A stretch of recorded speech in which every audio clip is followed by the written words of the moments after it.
Gentlemen, to the Politics stream. We are here with you on a Wednesday. We have results. We can dig into those in a second. Bernie Moreno finds several adult friends in the form of voters.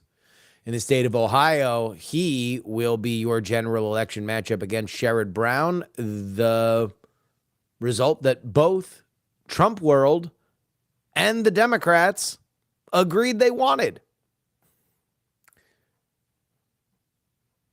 Big question. You are seeing very, very strong polling indications that Donald Trump is ahead in this race, but it does point to Biden being a uniquely weak candidate as opposed to the world generally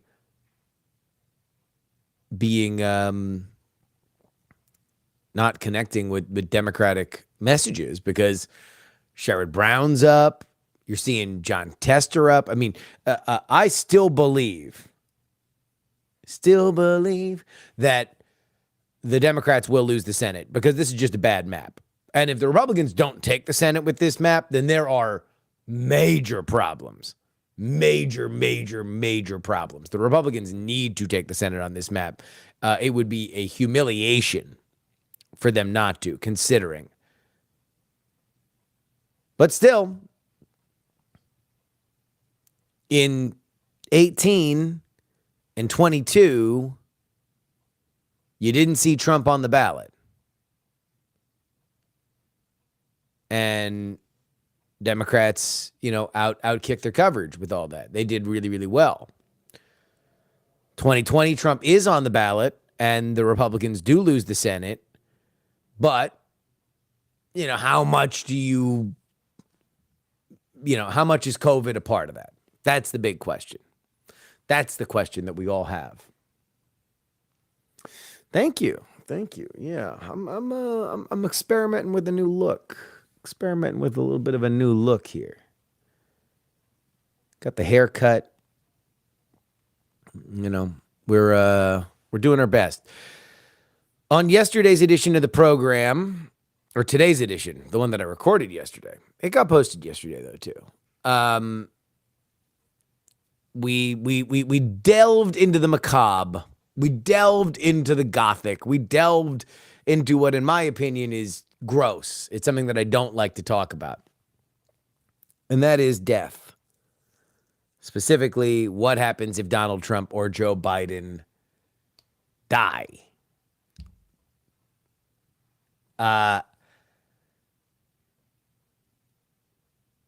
So we can talk about that. I don't know if people have thoughts about it, but it's just one of those things it's a lot easier to bring up kind of like in general than it is to actually talk about it.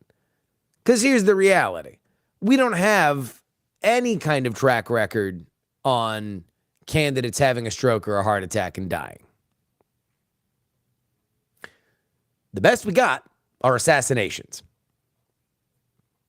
And if you are looking at an incumbent president on the campaign trail dying, best we can do you for is John F. Kennedy in 1963.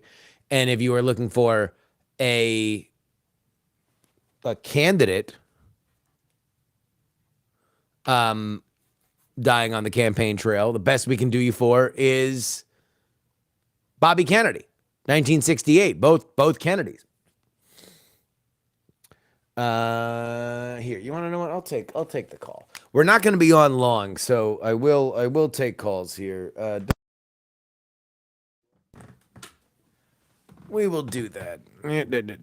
Hold on, I gotta get it all skid up. I gotta get it all skid up.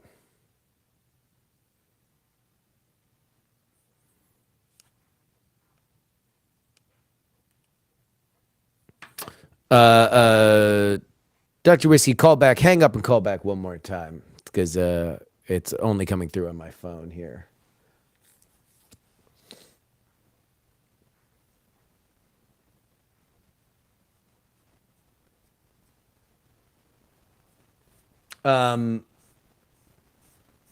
Woodrow Wilson. But again, the other thing about this is that what people really want to know is what would happen.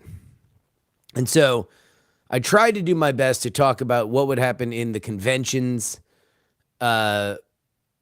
specifically. And this is where, again, it gets really gross, but like Kamala Harris would be the prohibitive favorite to win the White House if Joe Biden died in horrifying circumstances. And I don't think that there's really much of an argument to say that anything but that would happen. Ladies and gentlemen, Merrill Barr sneaking in under the bar before Whiskey can get in. How you doing, Merrill? For the record, I waited a few seconds because I was going to give Whiskey his shot. He didn't call back, so I took his shot. Okay, well you did. There you go. What's on your mind? One of my favorite takes of yours of the last year was definitely during the Taylor Swift debacle, and you were saying, "Conservatives, what do you want?" Right? Yes. One of my favorites. Yes. Are we in that mode again with Sydney Sweeney? Please explain to me whatever fucking Twitter rabbit hole you've been brought down that involves Sydney Sweeney. I'm surprised you don't know this one. I've explained, and I'll tell you whether or not I've gotten a whiff of whatever you've heard. Basically, the controversy is Sydney Sweeney has big boobs and is showing them off with what she wears. That's it, right? Who is complaining? It's this weird cavalcade of sayings that basically the woke has lost and woke is dead because Sydney Sweeney has boobs, and because she wears dresses that obviously flaunt her assets. Yes, good for her. It's like everyone's on the right basically saying that because she does that, it's proof positive that woke has died, even though everyone who's sex positive and body positive is like, what's the problem here? So the only thing that I have read on this that I thought was interesting, because I think most of what she writes is interesting, was from Bridget Fetisi, who I guess in our weird fucking world of online horseshit would be coded on the right, although I don't think that she would particularly be thought of as somebody on the right. But I think culturally she's wound up weighing in more on that side. And she wrote a thing saying it's refreshing as a woman with big boobs. That was the big one. That was the one that started. Okay, yeah, but that was fairly measured. And most of it was from her perspective of that it was very weird writing a sex column in Playboy as the, shit got super weird from, 2015 to now, right? And that did we need to be redefining what sexuality was? And in a bygone era, there had always been just a famous woman with big boobs, and she listed them: the Pamela Andersons, the Jenny McCarthy's. Obviously, kind of led. I don't know if she listed this specifically, but kind of led by Playboy. Playboy sort of minted these women often into our mainstream culture, but that the online sexual discourse from her perspective as somebody who wrote a sex column was something that got weird. And so a just mainstream, very popular woman with big boobs was refreshing. That's how I read that column, but God knows how it got chewed up by the garbage disposal of capital T, capital D, the discourse. Yeah, the discourse turned it into this weird, it's like, we're it's like, is anyone against this? It's like, we couldn't just, are we against this? Or are you saying, or is the right saying that the left should be against this? Is really dumb to put on left-right grounds, for the record. It is. So why are you doing it? I'm not. The discourse did. Discourse did. You're not doing it right now. I'm reacting to what the discourse did. I just think the conversation was bizarre. It's not me. It's the discourse. Mom, I swear, it's not my weed. The discourse put it in there. I I haven't seen a lot of Sydney Sweeney's work personally. I saw the episodes of you. I watched a little bit of Euphoria. I haven't seen Madam Web yet. You I've didn't seen see White Lotus? right. I have seen White Lotus. I forgot she was in White Lotus. Yeah. Uh, uh, but by all accounts, she's solid. Or from what I've seen, I have no opinion on the size of her breasts. Like, I just found I do. I think they're great. Great actress, great boobs. All around 10 out of 10. I think she's a fantastic presence in culture. And I don't know. Yeah, I think it's look, I think if you're going to take any element of the discourse seriously, I think there is a larger conversation about the awareness of that body positivity means recognizing all bodies, right? And let's use this because I do think that these questions are very pertinent in our culture. So that would mean taking away power from bodies like Sydney Sweeney's and recognizing that bodies that don't look like Sydney Sweeney's are also beautiful. And there is room for that in the discourse. However, in a finite world of attention, which let's understand that used to mean magazine covers and who got cast in television shows and movies and blah, blah, blah. Now it's so atomized. It's like, did you platform somebody on your Instagram?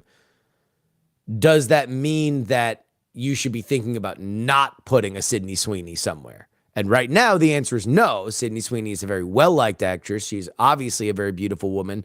And she is almost Dolly Parton-esque in how much she likes joking about the fact that she has big boobs.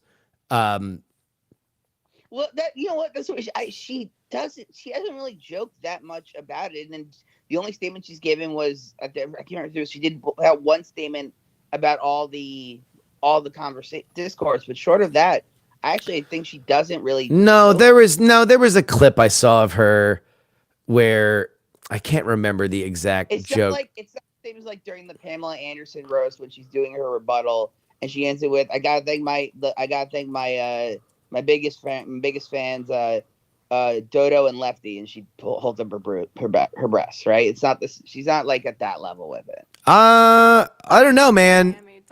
Here, this is literally this thing that I saw. Thankfully, fucking Stan culture has never let me down when it comes to stuff like this. But this is a clip. The biggest misconception about me is that I am a dumb blonde with big tits. The biggest misconception about I mean, me is that shut up? Dumb blonde with big tits. Right. I'm naturally a brunette. Which is like, that's like a classic Dolly Parton joke. Like, in fact, the Dolly Parton version of that joke was people think that I'm some dumb blonde with big tits, which is totally untrue. I know I'm not stupid, and I know I'm not blonde. Like, and so she is playing around with that. I do think that that's part of her charm. But yeah, I just found the discourse. The discourse reminded me so much of the Taylor Swift discourse, which is just like is a beautiful actress with blonde and big breasts, and she's one of the most famous stars in the world right now, and you're complaining about it. Why? Who's complaining? The right is complaining. The right is not complaining. I have not. The people in our chat that are the most plugged into the conservative echo chamber are saying that they have not fucking heard of this. I have not seen it, and I pay attention to some of that stuff. You are likely seeing people on the left saying that people on the right are complaining. I hate the discourse. Why are you plugged this deep into it, is my question. It's fed to me. I'm not looking for it. Are you? No. Yeah. I don't get fed this. I don't drink every day. It's this bartender who keeps handing them to me. Look, if you want to blame me for being on my Twitter, yes. Because wait, hold on. How is the right complaining about it when it was, if Bridget Phetasy is the thing that started it, she was celebrating it. How is the right complaining if that's where it started? It's this weird. Did somebody attack the Bridget Fetisi article? It's this weird like. Okay, I see where you're going with this. It's this weird like thing where they're like, hardy har har, the left lost because Sydney Sweeney is popular. The left going, we're pro body positivity. How have we lost? And that's basically where the discourse is at. It's really weird. You need to touch grass, dude. I touch grass every day, sir. Thank you. I'm walking 2 miles a day. Well, that's actually mostly. I think your mind needs to touch grass. I am not one to say like you need to do one of those adult summer camps where you lock your phone in a cabin for 48 hours, but maybe you need to. Maybe go full gen, lock it in a fucking safe. Yeah, maybe you just need to like not assume that that other humans are up to date on the Twitter fights about a 2-week-old Bridget Fetisi column about Sydney Sweeney's boobs. It was just okay. I found this to be a weird one, and it reminded me of the Taylor Swift shit. By the way, I will let you know that a friend of mine had the chance to bring me to the Civil War premiere and forgot. I could have gone to the Civil War premiere, but I did talk to her about it, and not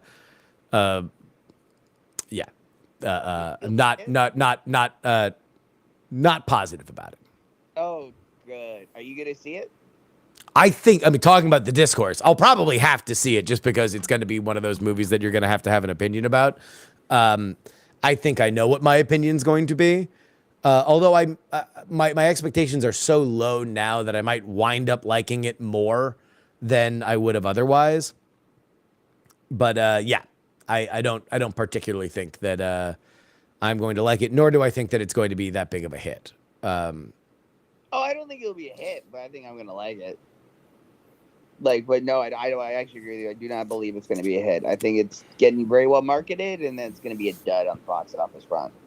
I did see the premiere of the new Anne Hathaway movie, The Idea of You, where she is a 40-year-old mom who has sex with a Harry Styles character.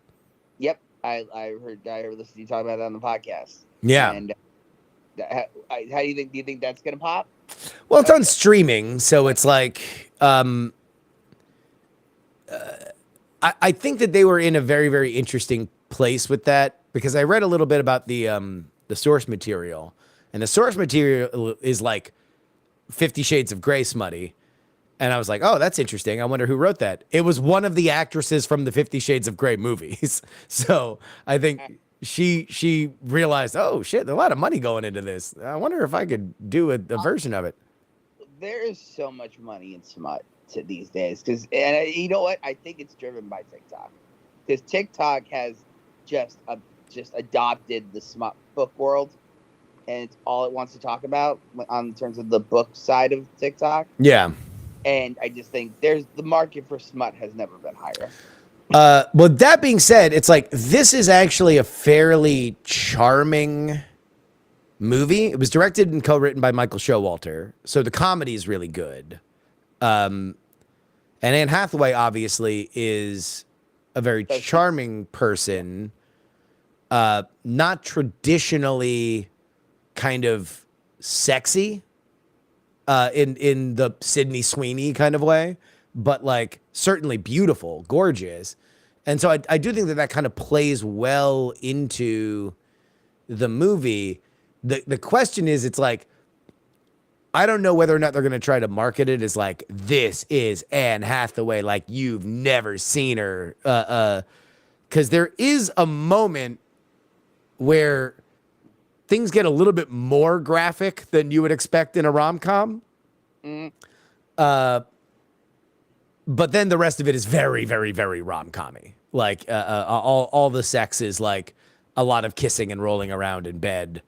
Did you ever see the movie Love and Other Drugs? No. It's another Anne Hathaway rom-com. Ed Zwick did that one. And I found it's I found it to also be very graphic. It's Anne Hathaway and Jake Gyllenhaal. About it's set at the time when Viagra becomes a thing, and Yeah. Jake Gyllenhaal is a sales rep. It's very sexually graphic, and I was very surprised. Well, she's done sexually graphic stuff in the yeah, past. Yeah. That's why her verticals. Yeah, but it's never her most popular. People like her better when she is sweet, and they like her better when she is mean. They don't necessarily like her getting railed. But that's not really the strength of this. The strength of this movie is that she's great, and the boy, the 24-year-old boy band member is good. I'll say one thing, because I don't know how many people really give a shit about this movie, but the movie's called The Idea of You, right? Right. And it's a rom-com. Things don't go well the entire time for our two lovebirds. And during one of the big fights, she yells, "I think I'm just in love with the idea of you." Meanwhile, there's this thing in the background that never really pops up totally to the foreground of whether or not he is kind of at the end of being in the boy band, whether or not he is at the phase where he is about to Justin Timberlake, he is about to Harry Styles, he is about to kind of emerge as a musical force of himself. And he keeps working on songs. And that's like a part of the thing that he knows why they deserve to be together, is because he keeps working on songs. So Meryl, as a screenwriter, if you have set up that she says the name of the movie in a fight and he keeps working on songs, how do you think the third act is going to end? He writes the song about that idea. And it's called The Idea of You, right? Because they write these very, very credible, far more Harry Styles boy band, whose name escapes me, coded boy band songs for his boy band to sing. They do like a couple live concert montages where they're very credible original songs. So it's like, oh, wow, they actually put time and effort into writing good boy band songs. That's actually really cool. I'll bet you that this is going to be the big thing. The big thing at the end is he debuts this song or we get to hear the song that he has written about her. They don't. Just never goes anywhere. Just never goes anywhere. Even like 8 Mile did that. Where he never actually sings the song that he's writing in 8 Mile, which is Lose Yourself. He never. Well, he wrote that while he was shooting the movie. No, but in the movie, he's writing down things that he literally was writing on set to record that song. That song was not a part of the script. He was writing it while he was shooting it. But that's in the movie though, that he's constructing a song throughout the movie. But yes, but that we only care about that because the song became a hit. But he wrote that while he was shooting the movie. So okay. there's a reason why. Yes, there are cutaways to him writing stuff. That's shit that he was really writing while Eminem the actor was shooting on set. But yeah, so I agree. There probably should be a song called "The Idea of You." Oh well. Yes, I know. Yeah, it was just odd. It was just one of those things where like I don't know. There are some really good laughs. Michael Showalter is like, anytime that you've got mediocre material, just give it to Michael Showalter. Michael Showalter will take it from a 5 to an 8 consistently. Any discourse about the size of Anne Hathaway's breast? No, it's odd though, because part of the movie revolves around her feeling uncomfortable being around a bunch of 20-somethings, right? And so she's having this great time with her lover, and they're out at the beach, and Anne Hathaway just looks fucking gorgeous because she's Anne Hathaway. She looks amazing in her two-piece bikini, and then she sees all the other. There's like another boy band member there, and he's got these two kind of like Instagram thoughts with him. And at that point, she's like very concerned. And I don't know. It's one of those things that I wouldn't judge it per se because it's a movie that obviously is a kind of wish fulfillment movie for women, especially women past the age of 30. And so I don't know how to judge it because it's like that scene in Barbie where, you know, Barbie is complaining about how she feels ugly and they have to put this like Helen Mirren voiceover over it saying like, you know, kind of eye rolling that somebody who looks like Margot Robbie would be saying that she was ugly. And I thought that was a little tacky, but any woman that I talked to was like, yes, no, that was exactly what I was thinking. It got a big laugh out of me. So it's like, you know, different strokes for different folks. Yep. All right, man. I'll talk to you later. All right, man. Bye.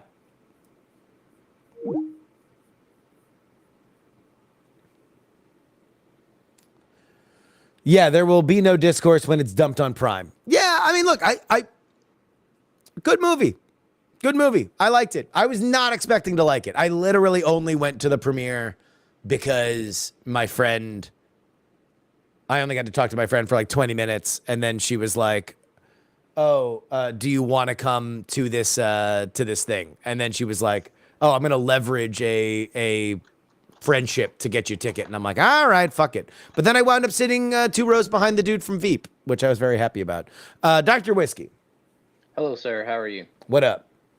I just want to call. Haven't called in a while, and I liked the kind of macabre or morbid, whatever you want to call it, episode because I know you don't like talking about it, kind of icky, but yeah, it does need to be talked about. Those dudes are old AF, man.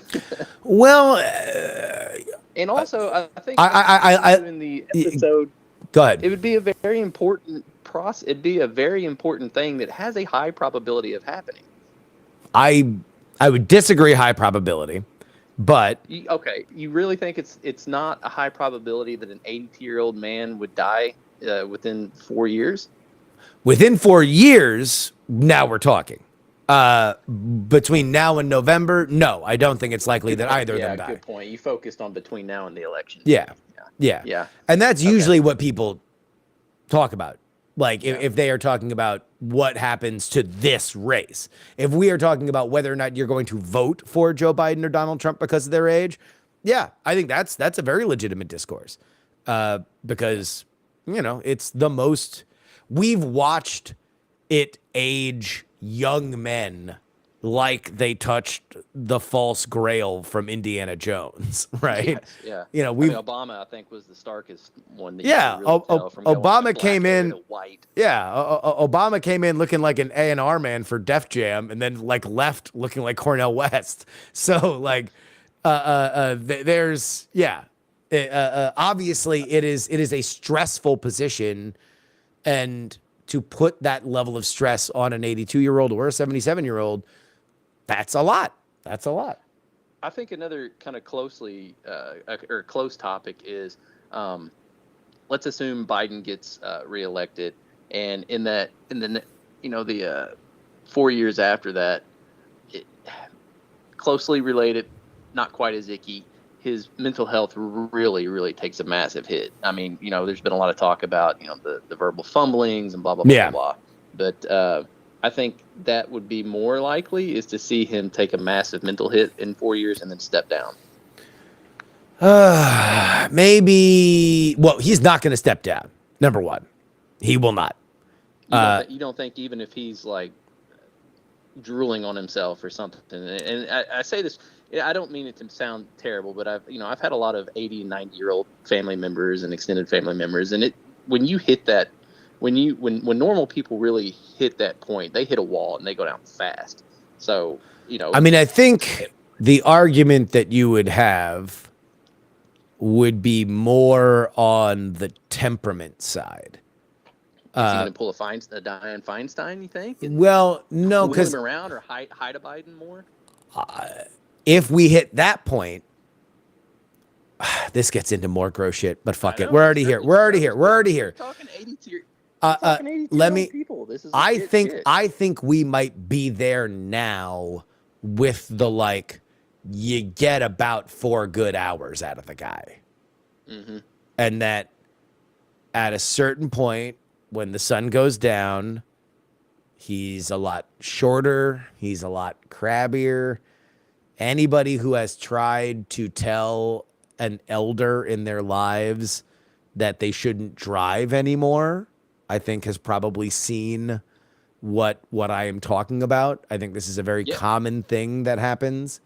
Yeah, we just did that with my wife's grandfather. I mean, he kind of did it willingly a little bit, but yeah, it's not pretty. But it's ugly. And you know, when he came out and slammed that special prosecutor, right? That had all the memory stuff. And it's like, first he lied, right? So there's the idea of he comes out and he's like, I didn't say anything to my ghostwriter about top secret stuff. And it's like, well, you did. You actually did. So that happened. You did do that. But then he's like, when he asked about Bo, I was like, how dare you? And it's like, you brought Bo up. You said to him that was the case. Like, the transcript is out. We know what happened. They have not disputed the transcript. And so it's like, you gotta wonder what was going on behind the scenes before that happens. And if I'm going to take a wild guess, if I'm going to chat GPT how we get to that point where he gives that speech, this is before he screws up. But like, I think it's him being pissed off and his staff saying, this is a bad idea. I don't think we should do it. Let's release a statement tomorrow morning. And him saying, no, fuck it. I'm going out. I'm going to give him the business. And he does. But it's angry. It's untruthful. God, I got to turn off these fucking emoji things that are happening. Emoji thing. What is that on? It's on Apple. What is that? Yeah, it's. I made a point during the video version of the interview yesterday with Tom LoBianco, and it just turned into fireworks behind me. Well, okay. Well, that's really the main thing I wanted to call in about and discuss. But I did like the Icky episode. I think it was needed. It's a valid point in this crazy ass election. The other thing I wanted to call in and say is I don't know if you remember or not, but I told you a long time ago, my dad's a big fan of yours, and he and my mom took a little driving trip and went through Austin, went to San Antonio, and he's like, I thought about asking Justin Robert Young if he wanted to get a cup of coffee just so I could tell him how much I like it. Oh, I would have loved it. Sign up for Orange Theory. He might meet you there. I would have loved it. I would have loved it. Tell your dad that he is always welcome whenever they come through town. The coffee's on me. I would love to meet him. He would have made you feel like the celebrity that you need to feel like. That's for sure at your local coffee shop. Well, yeah, no, yeah, no, we can keep that private. That's fine. I don't need, it's only amongst the people, the strangers that I work out next to every morning and don't know their names. That's who I need. I need the validation from. All right, sir. Well, have a good week. Talk to you later. All right, man. Peace out. Bye.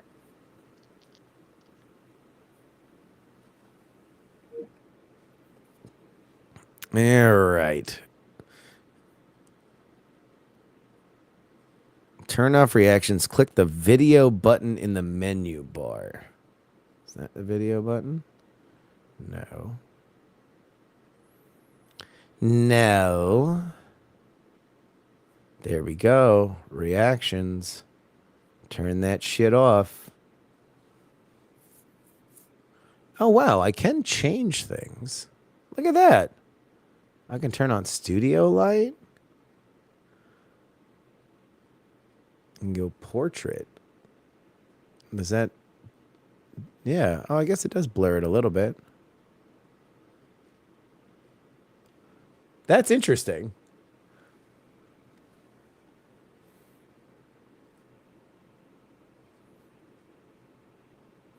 So January 6th news, the right-wing news is getting people in a tizzy. A Michigan lawyer was arrested after her client's case. What they don't say is that she had a bench warrant for failure to appear after skipping her own court date. Pat, you are way more plugged in than I am.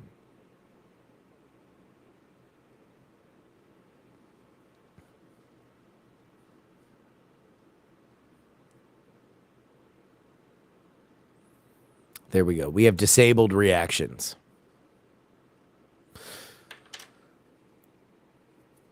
All right. Do we want to talk results? We want to talk Ohio results?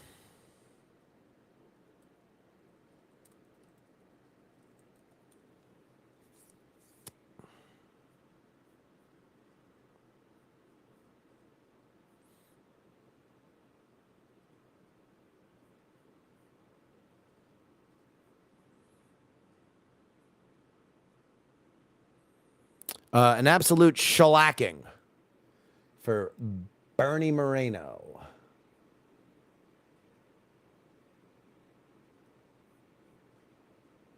Let's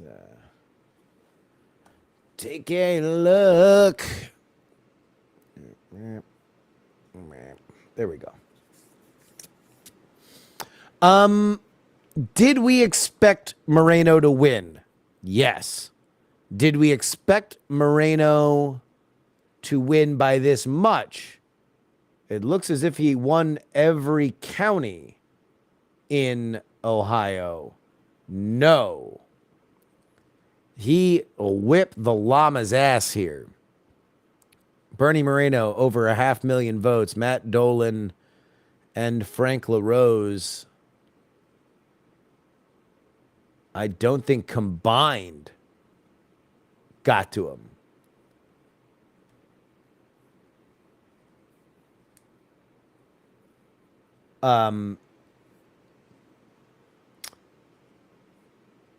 Here we go. Let's deal with this Knooch question right here.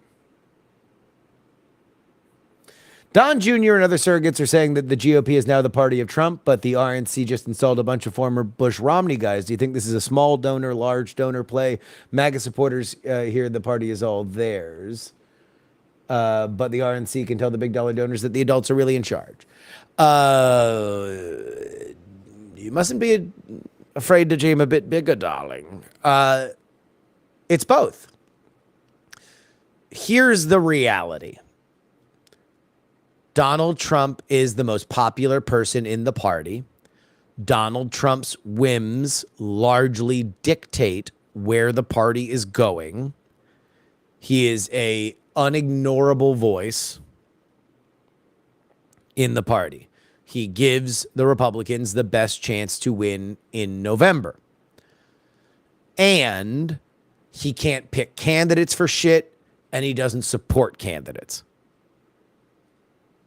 So, the best that the Republican machine can offer is Donald Trump as the engine, but all the belts and hoses and wheels, all the things that you need for structural integrity are old growth Republicans. And that's what you are seeing now is a bunch of people that have been in Republican politics for a very long time. They are uniting with the Trump side, and that's that. We talked a lot about this with Tom LoBianco on today's episode of the show, if you have not heard the interview. But this is Republican Pangea reintegrating. And we've seen different versions of this. We saw this after Trump got elected in 2016. But when all of the people are humming together, and right now, you know, you've got Club for Growth, you've got Trump, you've got the National Republican Senatorial Committee, you've got Mitch McConnell. I mean, you even kind of got Americans for Prosperity. That's the Cokes, the Coctopus. Not a fan of Trump, but even they're not singing the wrong song. I don't think that the Coctopus is going to put on a red hat anytime soon, but they are focusing all of their energy on Joe Biden. And if that's the case, then that's about as strong as this version of the Republican Party is going to be. The bigger issue for them right now is money. They need money, and they are finding that the small dollar donor model was a lot better in a better economy, and they have humped that well dry. And I don't mean just Trump, although he's taken the lion's share of it. I mean everybody in the Republican Party. They have bled this well dry. And so that's where they have the problem. They have the problem where a lot of the large donors are not feeling as froggy as they used to, and they have a small dollar problem. Now, will that continue? I don't know. We'll have the money man, Dave Leventhal, on next week to talk about it.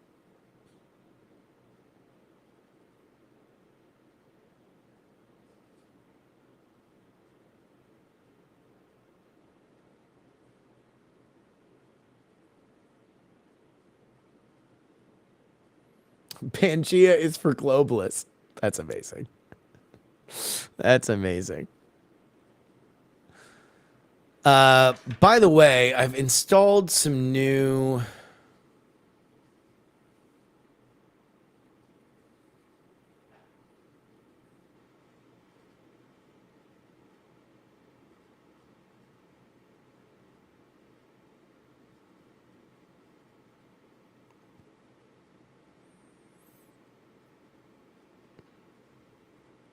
some new lights here.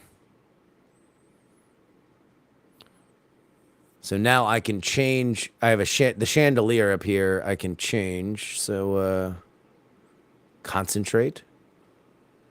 Look at that. I can make it a little colder in here. Bright. Although I don't think that those are really changing much. Relax. Ah. There we go. Now we're a little darker. Night light. Ah. Now the only thing that's hitting me is the ring light there. Energize.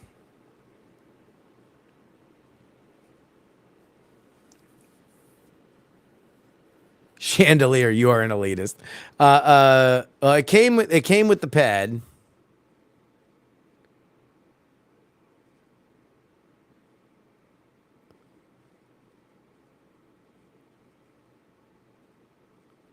Oh, that's interesting. You can do natural light, so it'll cycle through all this shit. I don't know why I'm doing this. This is not interesting.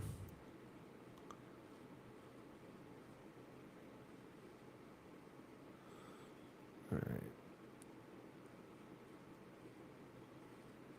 There we go. Can I do red and blue lights for when someone goes to jail? I think on this one I can. I can do fun stuff. I think that this is a color one, but the other ones are just light and dark.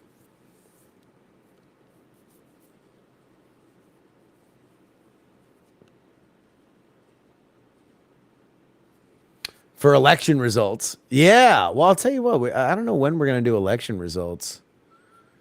It's really amazing how much traction we've gotten on X. Although it's very weird that, like, I have not gained any followers on X. I'm killing it on X right now in terms of live streaming, or at least compared to what I used to. But I have really not gained many followers. Let me take a look. What have I done?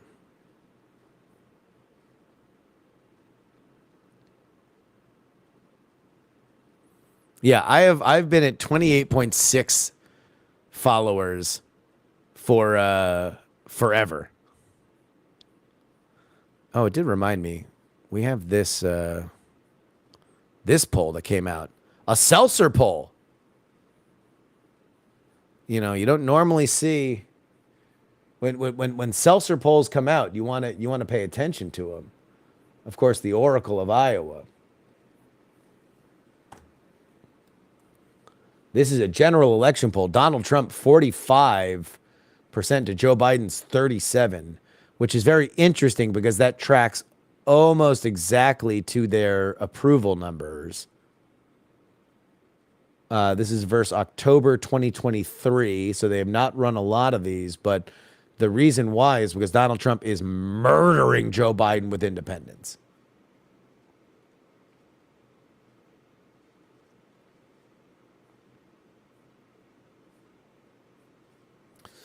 But pretty crazy. No, not just for Iowa, national. I had to look it up. Grinnell College national poll.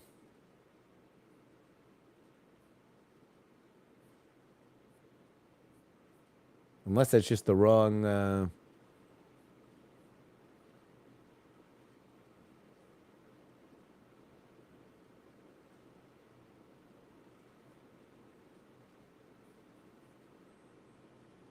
But yeah, that's not so good, Al. You don't want to see that if you're Joe Biden. What you doing April 8th? We're bringing the family. Well, friend, I'm glad you asked. FoundersDayEclipse.com is where you need to go. Let's take a look. What happens if you go to FoundersDayEclipse.com?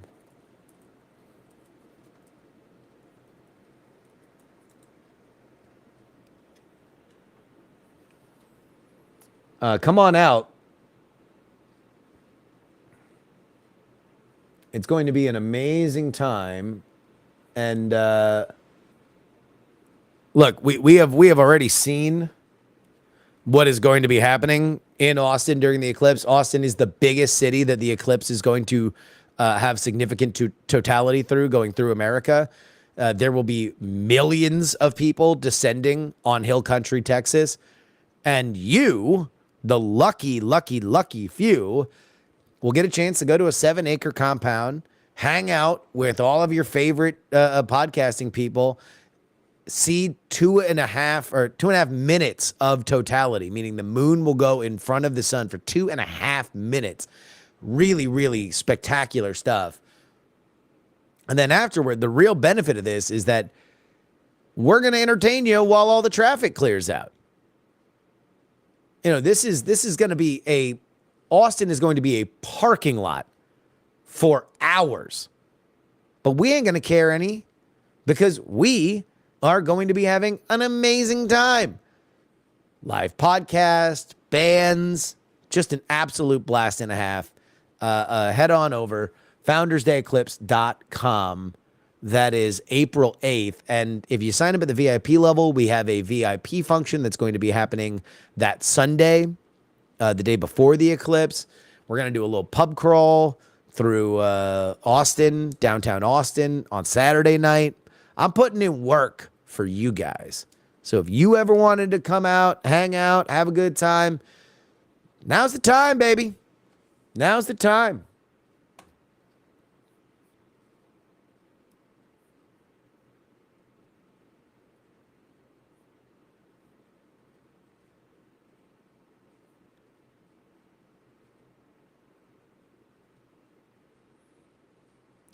Don Citrus looked like a punk in the Elon interview. Holy moly, no wonder Elon dropped him. Low energy, broken brain. I have less and less patience for like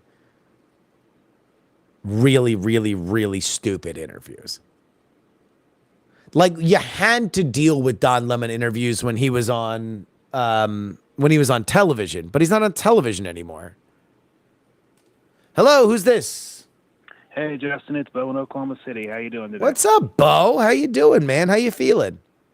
I'm feeling better. Good. The last couple of weeks have kicked my ass, but I'm feeling better today. And we're actually going through a chemo round as we speak. I have a little pump attached to me. Oh, damn, dude. I know that this that kind of shit is brutal. So all of our thoughts are with you, but we will endeavor to keep your mind off it. What else do you want to talk about? Well, I'm going to talk about the thing you just spoke about, which was Founders Day. I am unfortunately a little disappointed this year. Why is that? Well, for 5 years I've been looking forward to this, and it was only in the last week we determined I won't be able to make it. Oh, what a bummer. What a bummer, man. That does stink. Well, a couple of good things so far is I was able to get my hotel deposit back. That was a shock, but I think that's because they know they can sell for about $300 more. No, yeah. They might pay you to not take the room. Yeah. And in fact, now I need to reach out to like Annalise or somebody about seeing if I can get a refund on my deposit for the tickets for that. So, yeah, reach out to her. Reach out to her. You'll be able to figure it out. I figured as such. But dude, I was so fucking disappointed because I've been to Founders Day picnics both years. Yeah. And in fact, I was looking forward to like being there this year because I had to leave early last year. I wasn't feeling great, and that's what actually got me on the road to getting treatment and everything else. So I was looking forward to kind of having that 1 year thing of having been back there. Yeah. But you're not you're not going to be able to make it for health reasons. Yeah, it's health reasons. Transportation's just not really easy for me right now. Yeah. So I'm having to miss out on it. Well, that is a bummer. Although, I know the feeling. In obviously different health circumstances, but certainly health being a barrier. My wife and all my friends went up to Oregon to see the eclipse. 6 years ago, and I couldn't go. My back just hurt too bad. It was just not going to allow me to do it, and so I stayed home. And I feel, it's not a good feeling. Not a good feeling. But the good news is from the other side of it, it's just another day. Yeah, it was a day you were looking forward to, but you can build from it. Yep. And actually, I'm going to make a suggestion for y'all for future years to consider. And I know it's not your call; it's Brian's. Yeah. Figure out a way to do a paid stream for people who can't make it. So, that's been a conversation. Oh. The problem is, from my perspective, and I will be transparent. I have been against them doing it for this reason. Okay. For this reason. It's not just as easy as if somebody from the crowd wants to just stream on whatever off their phone the entire time, awesome. I'd very much encourage. I will happily throw somebody a couple $100 if they wanted to do that. But that would kind of have to be free. As soon as you start taking money, now there are a lot of expectations for quality of the stream, quality of the network, yes. Right? So we don't know when several million more people come out to Hill Country how well those 5G towers are going to hold up. We just don't know. And there's not great hardwired internet that's out there at the compound. So if somebody is streaming on their phone and it's there and it's good and it's great, amazing. That's awesome. As soon as you start taking money, that means you essentially need to hire at least 2 people to only look after that, because Brian's not going to be troubleshooting the tech. Annalise is not going to be troubleshooting the tech. And right now, the team is thin. So either you got to bring people on to make sure that's the case, or you take money and then you risk having, some people being upset about it because it's not what they expected. If it's free and it goes down, whatever, get what you pay for. If it's paid and it goes down, now it's our problem. And the question would be like, all right, so let's say we did it. And I'm saying we as if I'm running Brian's checking account. But let's say, do you have to go get Starlink? You have to find somebody with Starlink to make sure you have a solid thing that's not relying on 5G, because I wouldn't rely on 5G when millions of people are coming out and using these same towers. No, you raise very valid points, and that's not going to be anything to do. You don't want to make it a Schwoodstock or anything like that at that point. Yeah. You don't want a Schweier fest. You don't want people being upset about it. That being said, would we love for everybody that wanted to come and wasn't able to be a part of it? Yes. Maybe I should just find somebody and deputize them. You are now the streamer man, and please do everything a streamer can. Maybe, but as far as something that is being sold, I don't know. But then again, I'm not Brian. You know, Brian is a man of whims. He might say, fuck it, we're gonna do it. I don't know. All right. Well, on to the reason the show exists. What is the thing that tickles your fancy the most this morning politically? I came on a little late, admittedly, and it's been a busy few days. Well, today, there's going to be a Senate briefing on TikTok. So I would say the biggest thing that I'm interested in, and I would encourage all of you, if you want to read the tea leaves like I like to read the tea leaves, go ahead and keep an eye on what is being reported and what people are saying about TikTok this afternoon. Because that's going to be after this briefing. The last time the House got briefed, they, in a rare act of bipartisanship, decided to advance that bill to the Senate. Does the Senate have a similar reaction? Do we see meaningful stalling of that momentum? All things are on the table, in my opinion, and I'm very curious to see what happens. Very cool. Very cool. Yeah. Well, I have taken up enough time for you. I will let somebody else call on if they want to, and you have a good afternoon as well. Yep. Well, thank you very much, dude, and continue to feel better. All right, brother? Appreciate it, man. All right, dude. Talk to you later. Bye.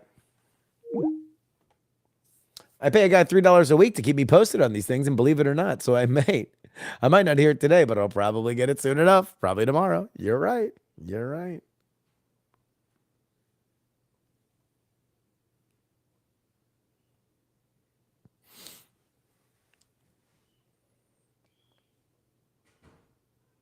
Record video and make it available to download later. It doesn't have to be live. Well, then you get into, is the juice worth the squeeze? You know, I had a thing on Jerry, the non-political one mic show that I did, where I suggested that every high school should have a 2-week period where every kid gets $1,000 and they pair up with 2 or 3 other people and you have to start a business. Like, you just have to understand, how are you going to invest the money? How are you going to spend the money? How are you going to run the business? There's just a lot of things. And the reason why some people were weirdly hostile to this idea, but the reason why is because what I would really, really, really love, and I would have loved to have known earlier in my life, because it would have affected the way that I viewed the world, is how fucking expensive everything is. And I'm not talking about inflation. I'm not talking about any current economic situation. I'm just saying in general, because it's easy to say, just record it. Where we go? Famous. Thank you so much for watching, by the way. Record video, make it available for download later. It doesn't have to be live. Great thought, right? Amazing thought, beautiful thought, pure thought. So in my mind, immediately I'm like, okay, how many shooters are we talking about? Are they shooting everything? Are they just like,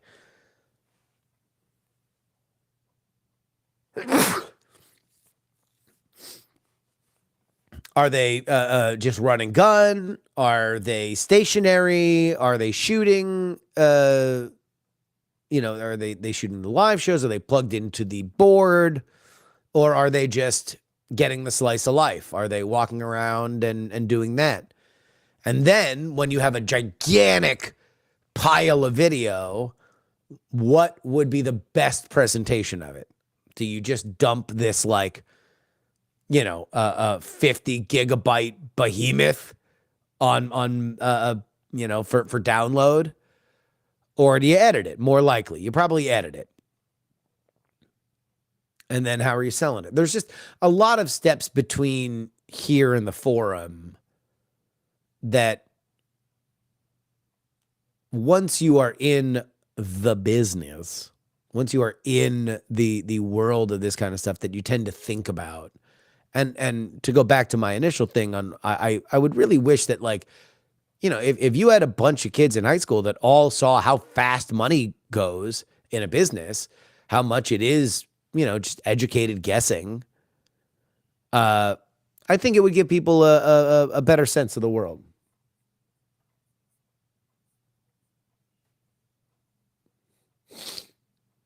Justin doesn't want to do it because realistically it's a money loser. It might not be a money loser. It might be a money maker. It depends on how you do it, right? But again, there are trade-offs to it. And you don't quite know what the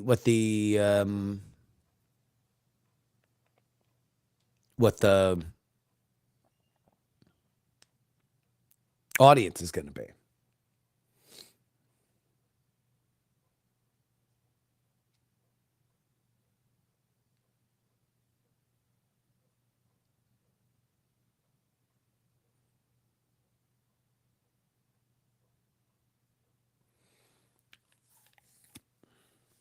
Probably talking about $2,000 to properly film it. So what are you going to charge people to download it? I mean, I don't know. I mean, at that point, if you actually want to do the math, you would then look at Brian's mailing list, see how many people have responded to anything Eclipse related, assume that that's your probably total market, and then try to sell it to them. But then what's your price point? $10, $5, $15, $2, and then you start to figure out, like, okay, well,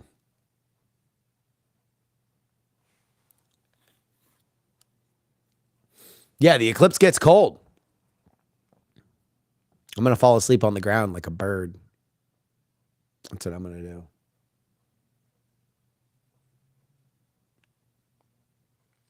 Do the early JRE model, put the raw video online and let the fans cut it up and distribute it. I mean, you could do that. You could do that. But then you have no way to recoup whatever money you're spending on people to shoot it.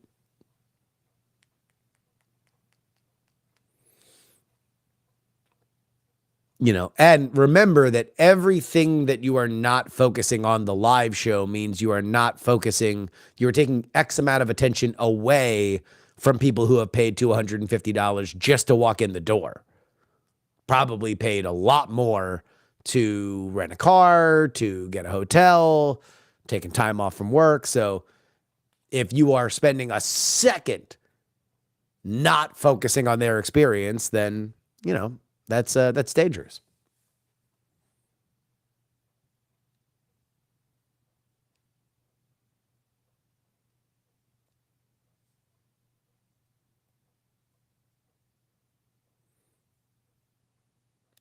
If I were an ancient Egyptian, I would have thought the world was ending. I'm pumped. I'm pumped. I've never been in the middle of an eclipse like that.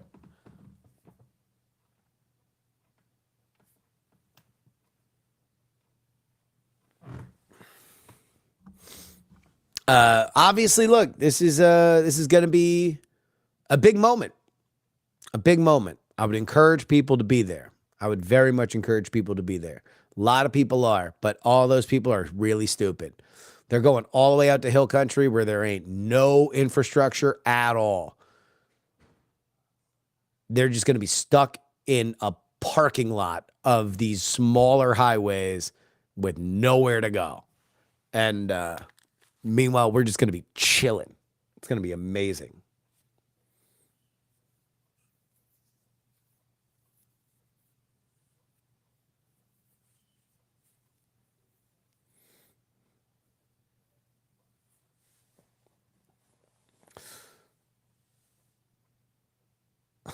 You have experienced a total eclipse of the heart, which is even bigger. Once upon a time, there was light in my life, but now there's only love in the dark. Nothing I can say. Total eclipse of the heart.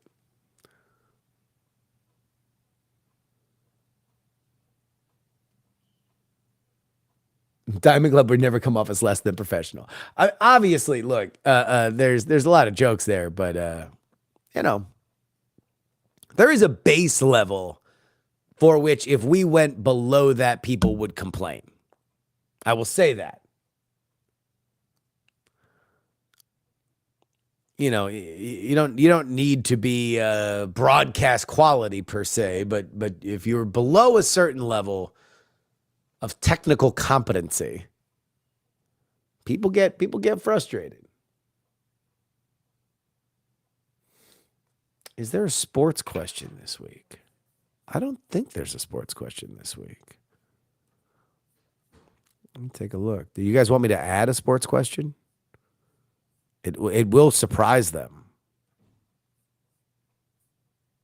Or wait, no. I think there's a Jen Briney sports question. A Jen Briney sports question of the week. Now that the NCAA is going to allow double contacts, where do you land on the whole? It will promote better continuity and flow of the game versus it's going to ruin the finesse and artistry required to be a setter.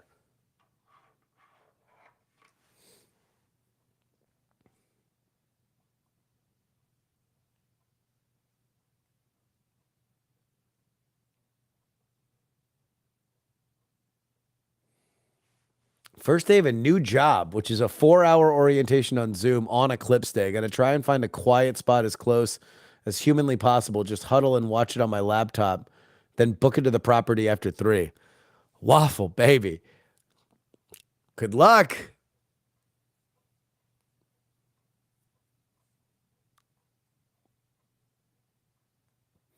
Who inducts Paul Heyman? You know, without all the current stuff, probably Brock Lesnar. Considering their amended fences, I would say probably CM Punk. But I think somebody pointed out that if anybody is going to induct themselves, it should be Paul Heyman.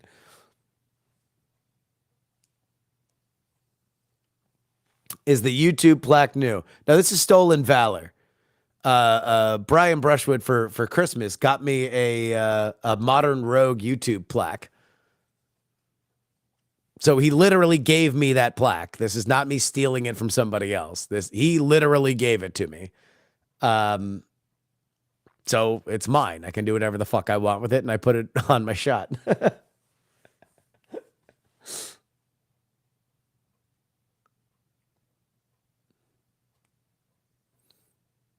I've got friends on Fitzhugh. Maybe I bike. Yeah, maybe. Is Taz around to induct him? Well, he's with AEW, so that would be unlikely.